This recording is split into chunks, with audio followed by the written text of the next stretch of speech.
Hi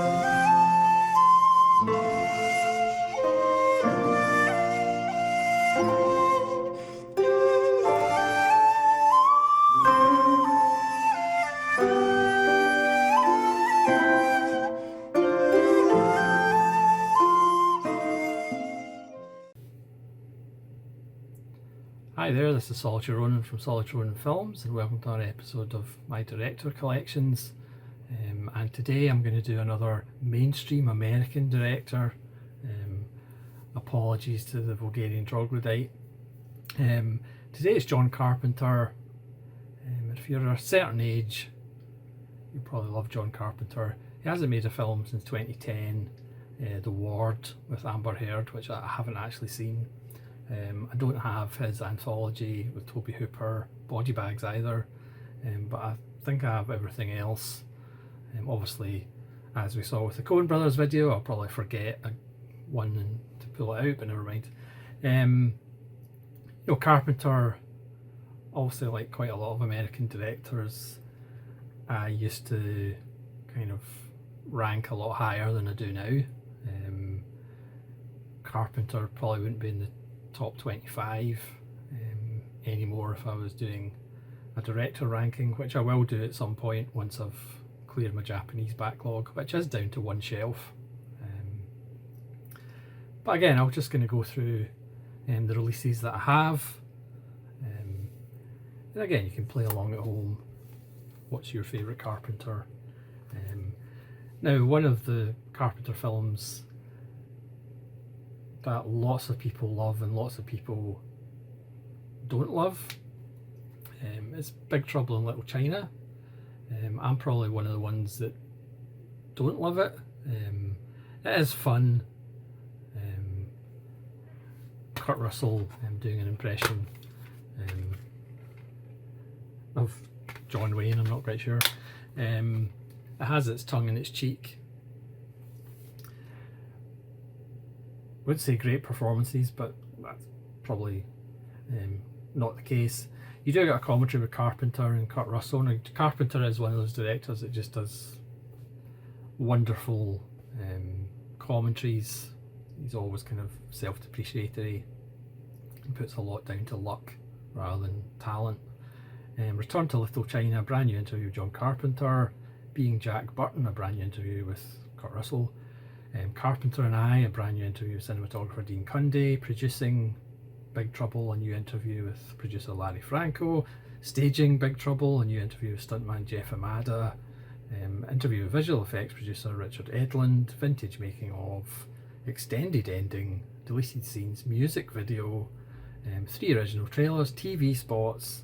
There's a booklet featuring writing by John Kenneth Muir, author of the films of John Carpenter. And a reprint of an interview with production designer John Lloyd and makeup effects artist Steve Johnson. So pretty much packed release of Big Trouble in Little China. And then next, a film you might not have heard of, set in Antarctica, called La Cosa. It's a wonderful film from 1982. But it kind of disappeared. Certainly in 1982 it was a bit of a bomb, but that's La Cosa. Check it out if you can find it anywhere. And then we have The Fog. Again, not Carpenter at his best, but nice work from Hal Holbrook, Adrian Barbeau, Tom Atkins, Tom Atkins continues to be the luckiest man in show business because he somehow gets a love scene with Jamie Lee Curtis, which is a bit strange. It's almost right up there with his Halloween 3 sex scene. Janet Leigh's in it, which obviously nowadays it would be kind of a fanboy moment with Jamie Lee Curtis and Janet Leigh. This is a 1080 print. Supervised with cinematographer Dean Cundy, commentary with Carpenter and Deborah Hill. There's a new commentary with Adrian Barbeau, Tom Atkins, and production designer Tommy Lee Wallace, who obviously would go on to direct Halloween sequels. There's a new interview with Jamie Lee Curtis, Tales from the Mist, Inside the Fog featurette, Fear on Film, Inside the Fog featurette, and the Fog storyboard to film, and there's an episode of Horror's Hallowed Ground where that guy goes around the locations, and reversible artwork, so that's the Fog. Then we have Escape from New York. We should say the Fog's Screen Factory, as is Escape from New York. Snake Plissken, iconic Kurt Russell, but even more iconic Lee Van Cleef and Isaac Hayes. This is a two-discer, mostly Shout Factory's Region A. Adrian Barbeau again, Harry Dean Stanton. Kurt Russell probably gets the best line in the film, where Lee Van Cleef says, "We want you to go in and get the president," and Snake Plissken says, "President of what?" So that's kind of apt. Two discs, as I say, is a 2K scan, new commentary by Adrian Barbeau and Dean Cundy, new commentary by John Carpenter. Audio commentary by John Carpenter and Kurt Russell. There's an audio commentary by Deborah Hill and Joe Alves, the production designer. Second disc is look at the special features, the special visual effects. There's a new interview with still photographer Kim Gottlieb Walker, deleted scenes, the opening bank robbery sequence that didn't make it, and some featurettes and trailers. Then you have one of his, or arguably his most underrated film, In the Mouth of Madness, with Sam Neill and Jürgen Prochnow. One of the more Lovecraftian, or more kind of successful Lovecraftian films from 1995. Jürgen Prochnow is a Stephen King type author, Sutter Kane, whose books seem to be coming to life, and insurance investigator Sam Neill, at the behest of Charlton Heston no less, gets to go and investigate and try and find Sutter Kane in this tiny little town where strange things start happening. Yeah, genuinely weird, but one of the best kind of Lovecraftian, even though it's not officially Lovecraft, but Lovecraftian ideas. Also, that's a huge umbrella. If you can't describe a film, just call it Lovecraftian.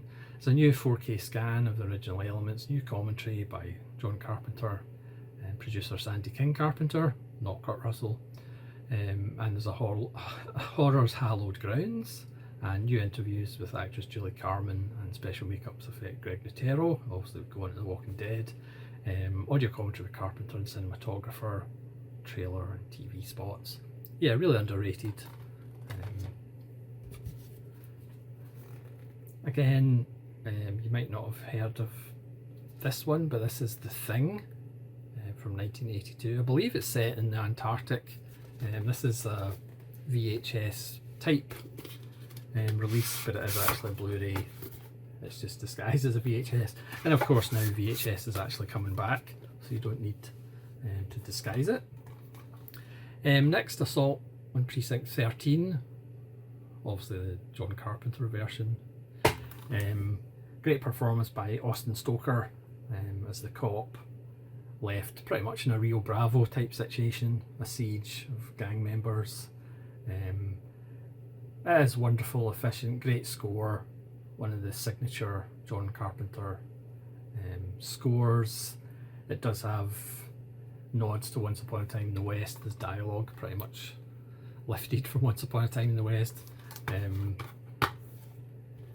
Just a wonderful low budget film, but again, all atmosphere, all music, all the time.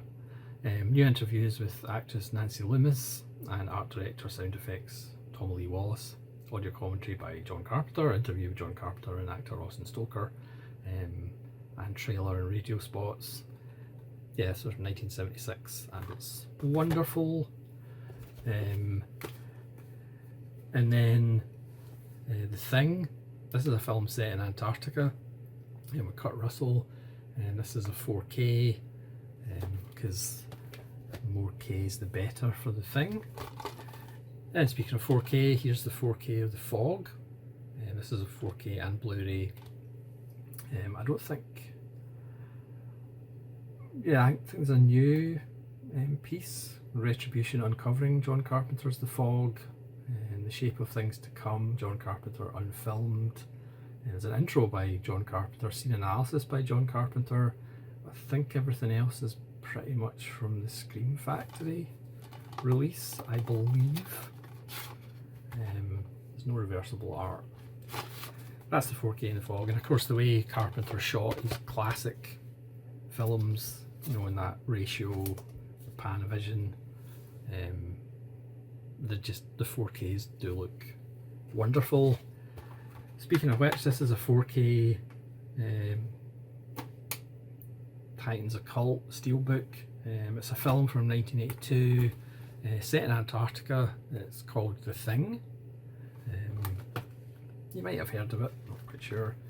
And then a 4K of Christine, which I actually got this really cheaply.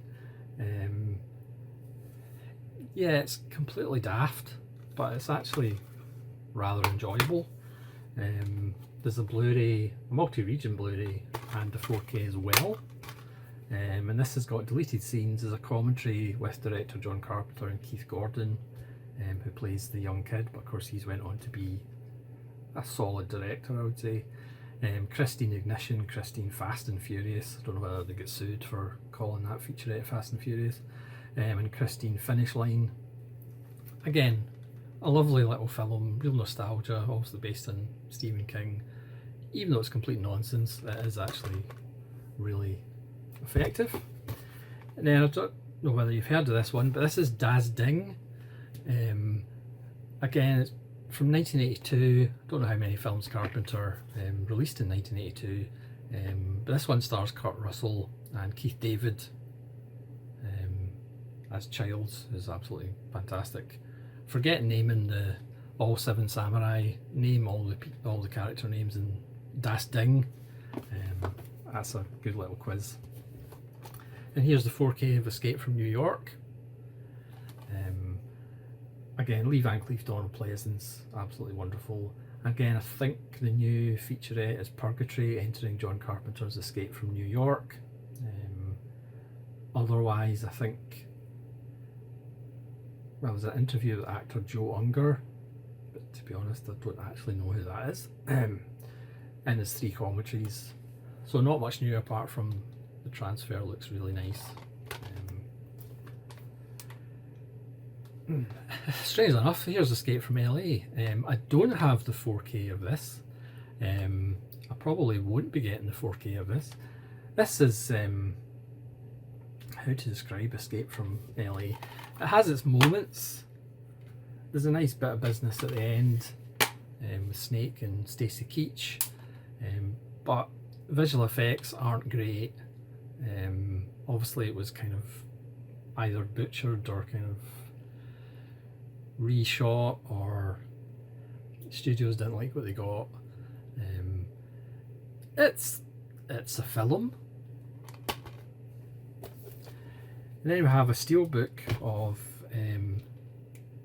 it's a film from 1982, set in Antarctica.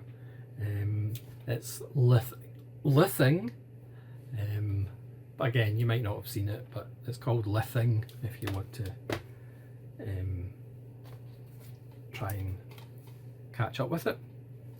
And then a remake, Village of the Damned, but unfortunately this one doesn't have George Sanders. Again, this is okay, but it's Carpenter. You can feel he's not really that much into the material. This is Carpenter in second gear, probably. A nice turn by Christopher Reeve before he had his accident. Kirstie Alley, Michael Parry, Linda Kozlowski. Remember when Linda Kozlowski was big? Yeah, it wasn't even written by Carpenter. So this is John Carpenter mild, probably unlike his cigarettes. And then Memoirs of an Invisible Man, which again I think this is compromised as well. Chevy Chase and Daryl Hannah. I think Carpenter wanted to make something a little bit more serious than it ended up. Again, 3 writers, none of them John Carpenter. Sam Neill's in this one as well, Michael McKean, Stephen Tobolowsky. Again, it's okay, but we're far from his best work. If you want to check out some of his best work, there's a film from 1982 set in Antarctica, I believe. It's Des Thing. This is a rather nice little steelbook. And then we have probably his most famous film, up until, I can't remember, I'm sure somebody will correct me, up until maybe the Blair Witch Project. This was kind of the biggest grossing independent film of all time. It's Halloween. Again, I'm not a huge fan of Halloween, I have to say. It's a good film. Again, I didn't see it in 1978 when it came out, and it probably was revolutionary to an extent, even though Black Christmas had been out before that. My favourite of the Halloween series is Halloween 3 by a country mile, which, as we know, is a mile and a half. Again, an iconic score. Jamie Lee Curtis is wonderful. Donald Pleasance is at his frenzied best. But yeah, I'm not a huge fan of Halloween, I have to say. But I'm a huge fan of this film from 1982. Set in Antarctica, I believe. I might have to look that up. But is Des Thing with Kurt Russell. This is the Scream Factory steelbook. It's a great wee film. Next, John Carpenter goes PG with Starman, with Jeff Bridges and Karen Allen. Remember when Karen Allen was big?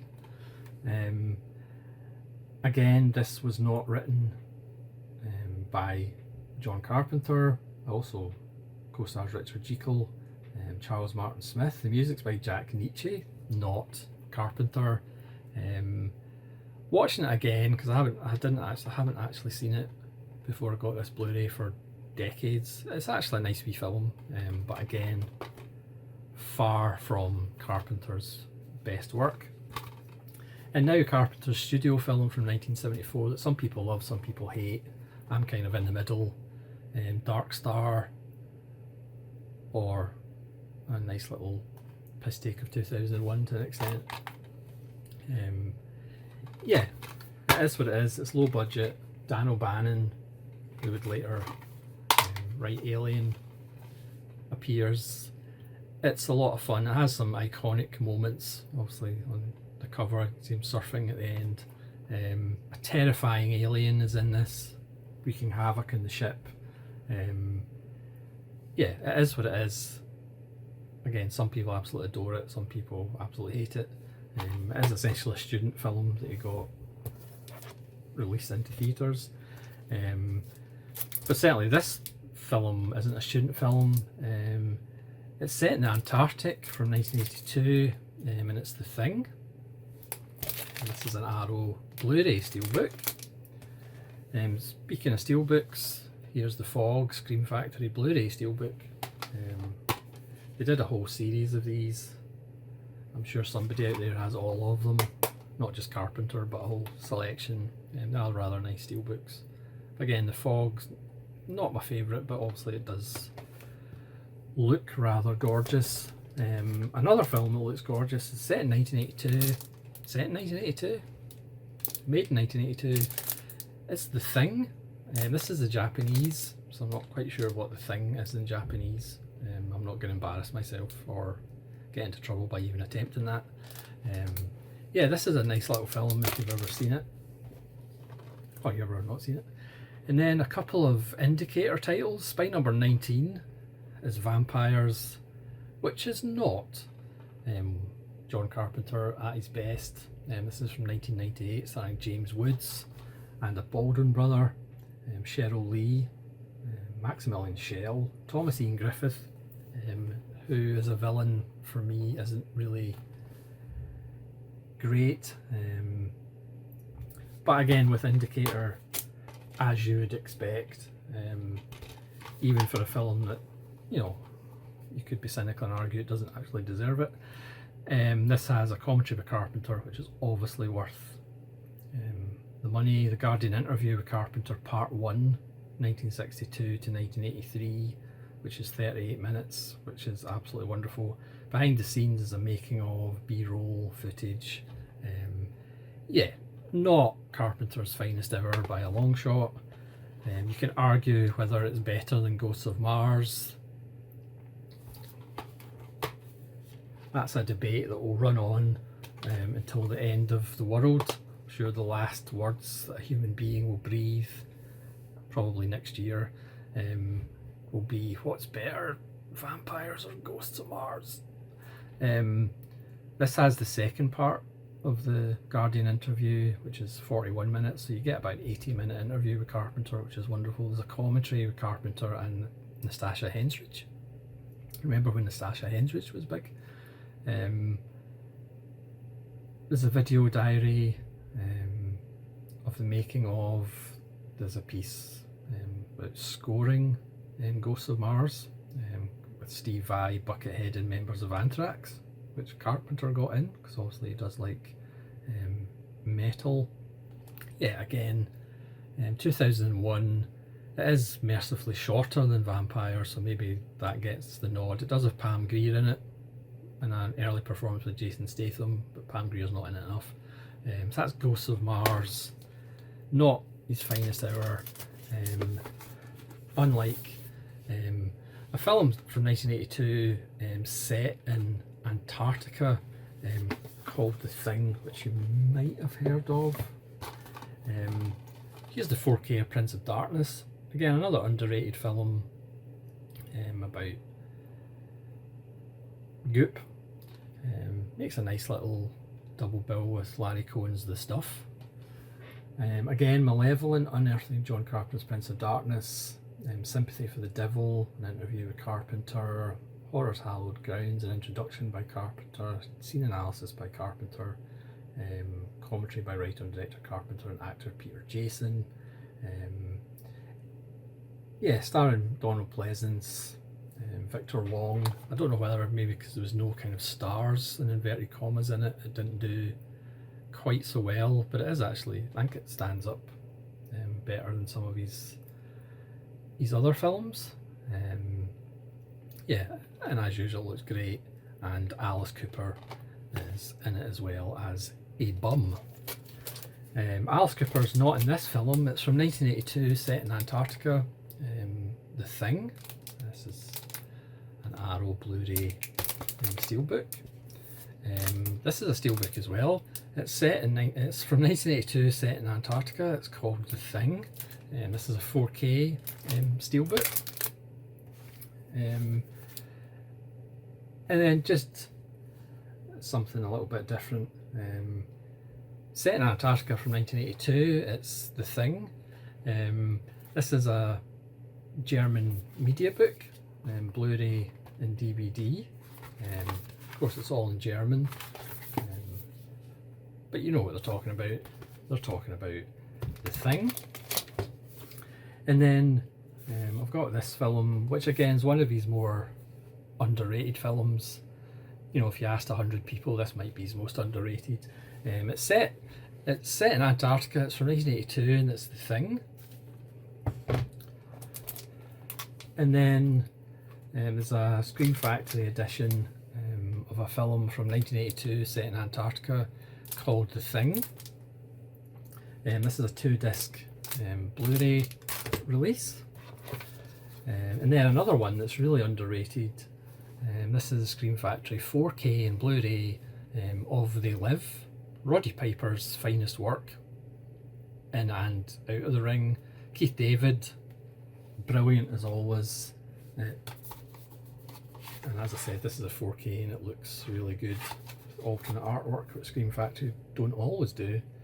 This is like a 7.1 Dolby Atmos. There's a director commentary and Roddy Piper commentary. Independent Thoughts, an interview with John Carpenter, which is on the Blu-ray. Man vs. Aliens, an interview with Keith David, which is on the Blu-ray. Women of Mystery, interview with Meg Foster on Blu-ray. Meg Foster, of course, has the most ridiculous eyes in the business. There's two of them. Watch, Look, Listen, the sights and sounds of They Live. A look at the visual style, stunts and music with DP Gary B. Kibbe, stunt coordinator Jeff Amada and co-composer Alan Howarth. Making of, so pretty much all the special features are on the Blu-ray, and well, the film's on Blu-ray as well, but the 4K again looks really nice. And then perhaps his least seen film, this is a TV movie, Someone's Watching Me, Not Watching Over Me, with Tom Berenger as the worst cop in history, or the most incompetent cop in history. This is actually a really nice, well, I was going to say a really nice stalker film, but it's a really good little film about a stalker. It's a 2K scan, new interviews with Adrian Barbeau and Charles Cyphers, who obviously appears quite a lot in Carpenter films.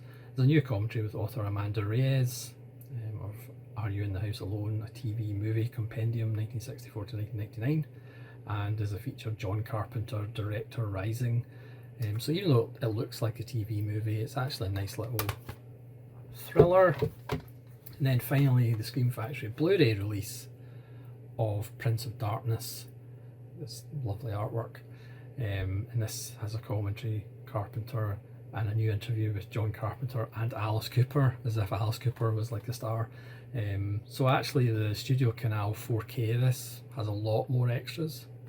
You know, the other Studio Canal maybe have one or two extras, but this is actually fairly bare bones compared to the other Scream Factory releases. Yeah, I think if you watch Prince of Darkness now, it's probably better than you thought when you rented it out of the video shop in the olden days.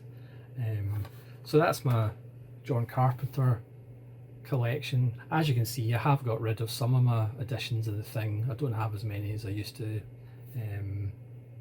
I'd still quite like that Mondo steelbook, but that's ridiculous money because I do have a thing about The Thing. I did do a video about me having a thing about The Thing that's on the channel somewhere. So thanks so much for watching. Please let me know what editions of John Carpenter films do you have, where you see John Carpenter now 15 years removed from his last work. Again, I've never seen The Ward. Would you recommend it?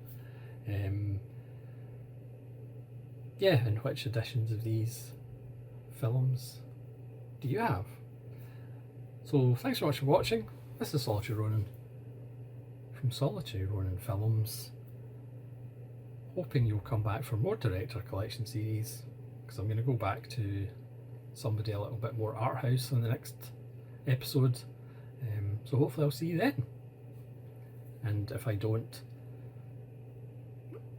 I apologise for not loving Big Trouble in Little China.